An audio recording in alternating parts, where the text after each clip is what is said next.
Dito naman tayo sa graphical solution of rectilinear motion. Okay. So when a particle has erratic or changing motion, then its position, velocity, and acceleration cannot be described by a single continuous mathematical function along the entire path. So instead, a series of functions will be required to specify the motion at different intervals. So for this reason, it is convenient to represent the motion as a graph.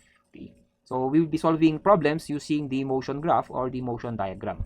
So before we solve this problem, review lang ulit tayo dun sa na-discuss natin about this graphical solution. So given an xt curve or the position versus time curve, okay, the vt curve is equal to the xt curve slope. Diba?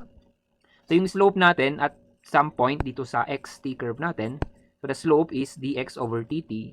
So diba yung dx over dt natin, that is equal to the velocity. Okay? And yung slope ng velocity natin, that is equal to the acceleration. So dv over dt is equal to a. So eto, na-discuss na natin ito last time. Okay? Diyan natin dinerive yung mga motion formulas natin. Okay? Again, given an acceleration versus time curve, okay, so the change in velocity, okay, between t1 and t2 is equal to the area under the acceleration time curve between t1 and t2. Okay. So given ka ng graph, okay, or curve ng acceleration versus time, so from t1 to t2, okay, we can solve for the velocity. Sabi niya, the change in velocity from t1 to t2, okay, which is v2 minus v1, that is the change in velocity, tama? So equal daw siya dun sa area under the curve of the acceleration and time, okay, between t1 and t2. So that is equal to the integral of t1, upper limit natin t2 and lower limit natin t1 times a dt. Okay. So galing lang yan din dito, ano? Sabi natin, acceleration is equal to dv over dt. Okay. So rearranging the formula, we have dv is equal to a dt, right? Okay. So yung dv natin, di ba, this is the change in velocity, that is v2 minus v1 is equal to a dt. Okay. So since a is constant, so that is the v2 minus v1 is equal to a, the integral of from t1 to t2 times dt. Okay. Or that would be v2 minus v1, okay, is equal to the acceleration times we have t2 upper limit minus lower limit from your integral. Okay. Or, di ba, ito rin yung area ng curve doon sa acceleration versus time. Okay. So v2 minus v1 or the change in velocity is equal to the area, okay, under the curve, under the AT curve. Okay. Okay. So the VT curve naman, sabi niya dito, the VT curve, okay, so the change in position between T1 and T2 is equal to the area under the VT curve between T1 and T2. Okay. So the change in position, that is, so from dx, from velocity is equal to dx over dt.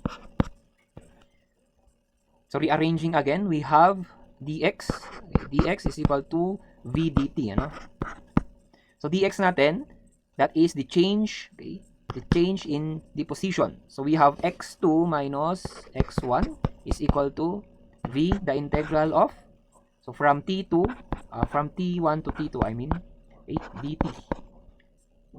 So dito ko na lang ilagay. So x2 minus x1, that is equal to the velocity times, so upper limit minus lower limit, t2 minus t1. Or equal din yan sa area, okay, under the curve. Okay. So area under the VT curve. Okay, so let's solve a problem for graphical solution of rectilinear motion. So the car in figure starts from rest and travels along a straight track such that it accelerates 10 meters per second squared for 10 seconds. And then decelerates at 2 meters per second squared. So draw the VT and the xt graph and determine the time t prime needed to stop the car. And how far has the car traveled? Okay. So given tayo ng acceleration versus time graph. Okay. So from the given, we have the car that starts from rest and travels along a straight track such that it accelerates 10 meters per second squared. Okay. So yung car natin, nag-accelerate daw siya ng 10 meters per second squared. So how do we draw the graph of AT? Okay, so acceleration versus time graph. So from rest, okay, from time is equal to 0, okay, ang acceleration natin is 10 meters per second squared. So yung acceleration na yan, that is in the span of 10 seconds. Tama? So dun sa x-axis natin is yung time, right? So, ang 10 natin, 10 seconds natin is nandito. Ibig sabihin, tama yung graph natin. Ang acceleration niya is 10 meters per second squared for 10 seconds. So, ang graph natin dyan will be a straight line. So, acceleration is, ito, you have 10 meters per second squared. So, yung acceleration na yan, class, hanggang 10 seconds lang, okay? After nung 10 seconds, nag-decelerate na yung car natin at 2 meters per second squared. So, kung i-graph natin yan, so, below the x-axis ay negative. Okay? So, therefore, yan, naging negative 2, okay, na yung ating acceleration. Okay? So, deceleration na siya. So, kaya, negative 2. Okay? So, negative 2 meters per second squared. So, until yung deceleration niya, okay, until t prime, okay, which is hanggang tumigil na yung ating car, okay, at this point. So, we are required to draw the VT and XT graph. And pag na-drawing natin yung VT and XT graph, we can determine kung ano yung value nung T prime, okay, needed to stop the car. And sa XT graph, makikita rin natin kung ano yung distance travel or yung distance travel nung car natin. Okay, so for our solution, let us draw the VT curve and the XT curve, okay, given the AT curve. So, this is time. So, dito, kung acceleration yan, dito naman would be the velocity, which is in meters per second. Okay. And yung last na graph natin would be the XT curve. So, X, which is in meters. So, this is T. Okay, yung time natin. So, sabi sa problem, the car in the figure starts from rest. So, pag sinabing rest class, ano ang velocity natin at time 0? Okay. So, sa time 0, dun nag-start yung pagtakbo ng car. So, kapag rest, 0 ang velocity natin. Right? So, at time 0, okay, 0 din ang ating velocity. Okay? And it travels along a straight track such that it accelerates 10 meters per second squared. Okay? So, syempre, pag meron ka ng acceleration, yung ating velocity, pataas yan ng pataas. Okay? Due to uniformly accelerated motion. Okay? So, yung graph natin would be linearly, okay, ganyan na siya. Hanggang sa time is equal to 10 seconds, okay, so we can solve this velocity. So let's say this is V1. Okay. So how do we solve for V1? Okay, so sabi natin, the change in velocity from T1 to T2, okay, is equal to the area under the AT graph. Tama? So yung velocity natin dito, let's say VO, tama? 0. Okay. So V1 minus VO class. Okay, so the change in velocity between time, dito rin yung unang time natin dito class is 0, right? And yung time natin dito is 10 seconds. Okay. So, the velocity, the change in velocity that is V1 minus VO is equal daw siya dun sa graph, okay, area, okay, no AT curve, right? Between T1 and T2. At ang T1 natin ay 0, and T2 natin dito is 10 seconds, right? Okay. So, kukunin lang natin yung area ng AT curve. So, V1 natin, V1 is unknown, okay, minus VO natin. So, initial velocity natin, the car starts from rest, therefore that is 0. That is equal to the area under the curve between T is equal to 0 and T is equal to 10 seconds. So, we are to get this area 1. So, ang area 1 class, that is 10 times. Okay, we have the 10 times 10. Okay, so, very easy lang. Kunin lang natin yung area. So, therefore, ang V1 natin class is 100 meters per second. Okay. Next, so after the 10 seconds, nag-decelerate na yung ating car at the rate of 2 meters per second squared. Okay. So between 10 seconds until t prime, okay. So sabi dito, determine the t prime needed to stop the car. So yung t prime natin, naka-stop na yung car natin doon. Tama? So kung naka-stop na yung car natin doon, ang velocity natin at t prime plus should be 0. So let's say this is V. So, kung V1 yon, denote ko na lang to na V2, 0 na yan. Okay. So, velocity at time T prime, okay, the time needed to stop the car, velocity natin doon 0. So yung graph natin dito would be, so since deceleration na yan, so bababa na yung kanyang velocity until tumigil na siya. Okay? So we can solve actually for the value of t prime, right? Okay. How do we solve for that? Okay. So sabi ulit natin, the change in velocity is equal to dun sa area ng graph. Okay. So the change in velocity, that is v2 minus v1, equal daw siya dun sa area under the AT graph between dun sa time. Okay. So ano yung time natin dito? That is from 10 seconds to t prime. Kuha.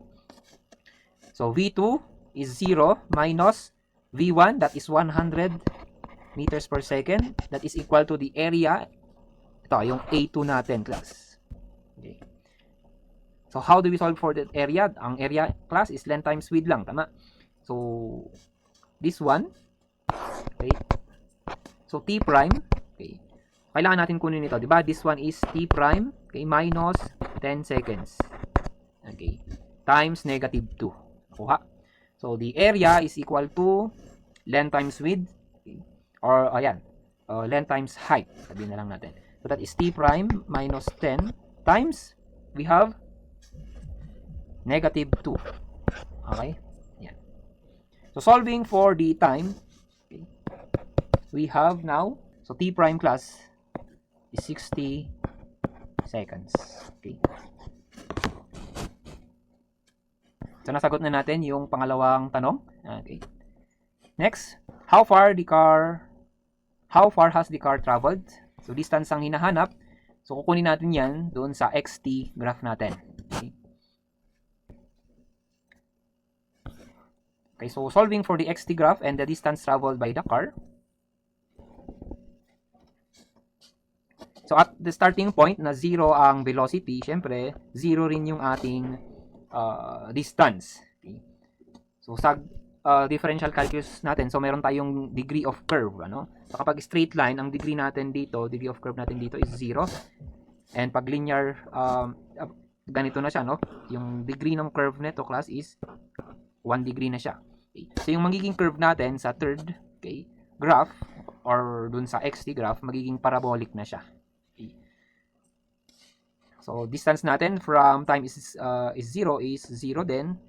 Pag nagkaroon na siya ng velocity, pataas ng pataas yan, so meron siyang distance traveled. So ang graph natin dyan is magiging parabolic na siya, okay, or second degree curve na siya. Okay. Yan. Okay, so magiging parabolic na siya. So ito, i-denote natin this point at time is equal to 10 seconds. Okay, we have x1. Okay, so we solve for x1. So that is equal to the change in the position. Okay, so change in position is x1 minus xo. Okay, that is equal to the area under the VT curve. Area under the VT curve. So yung x1 natin unknown minus yung xo natin, since from time is equal to 0, 0 yan. That is equal to, so we are to solve the area under this curve. Okay, yung triangle natin. Okay. So, ano ba ang area ng triangle, di ba? Triangle ito from 0 to 10 seconds. Okay. So, meron kang triangle. Ang area ng triangle, class, is 1/2, tama? Base times height. So, 1/2 yung base natin, which is time, that is 10 seconds, tama? 10 minus 0. Okay. Times yung height natin is v1. Kuha. So, v1, class, is 100 meters per second. Okay. So, we can solve for x1. Okay. So, x1, okay, we have 500 meters. So, itong 500 meters, ito pa lang yung tinakbo ng car at time t is equal to 10 seconds. Okay? Yan. So, ang kailangan natin kuhaning distance, class, is until t prime. Okay? Which is this one. Okay. So, pag nag-decelerate na siya, so tumatakbo pa rin naman yung ating car, di ba? So, nagkaroon lang tayo ng negative acceleration or deceleration. But still, yung ating curve for the xt graph, syempre, pataas pa rin ng pataas yan. Okay? So, kahit bumabagal siya, syempre, nadadagdagan yung distance travel. So, since first degree curve ito, so, second degree curve ulit yung ating graph from 10 seconds to t prime. Okay?